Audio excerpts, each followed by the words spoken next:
Bonjour à tous, nous allons commencer. Alors aujourd'hui, c'est un atelier du papy, c'est-à-dire qu'on réunit à peu près une soixantaine de personnes et qu'on essaye de leur parler d'une thématique bien spécifique. Aujourd'hui, c'est l'atelier qui concerne les outils de la gestion de crise. Donc on fait une première matinée sur tout ce qui concerne les outils et les exercices sur les plans communaux de sauvegarde. Et puis l'après-midi, on travaille sur les différents diagnostics à l'échelle d'un territoire, à l'échelle d'une série de bâtiments. Chacun est un petit peu dans son petit coin et ces rencontres permettent de décloisonner et, tout ça et puis de créer, de tisser des liens, un échange et de travailler ensemble. Le retour d'expérience, l'échange avec les communes avoisinantes, les départements avoisinants, les institutions. Là, on demande à chaque personne de participer, d'exprimer son point de vue. On travaille sous forme de tables rondes. Et ces tables rondes permettent à chacun de s'exprimer pendant une vingtaine de minutes sur un sujet. Et puis après, il y a un rapporteur qui vient présenter quelques résultats.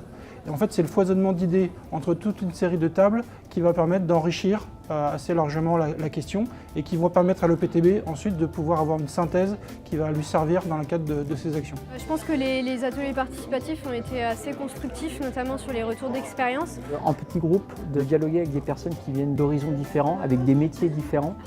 Et on voit ce qui marche et ce qui ne marche pas. C'est important d'avoir des moments d'échange et aussi des moments de restitution communs. Je crois qu'il y a un besoin de concertation et d'échange pour trouver justement de bonnes solutions. On réalise que, par exemple, proposer un exercice avec une commune, nous on pourrait croire que pour eux ça leur ferait peur. Et finalement non. Donc du coup ça me donne des idées justement pour aller à leur rencontre et leur proposer de monter des exercices sur le risque inondation.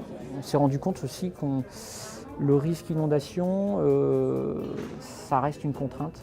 Et comment essayer de tourner ça plus positivement en montrant que c'est une composante de l'aménagement, en montrant que ça peut être un atout.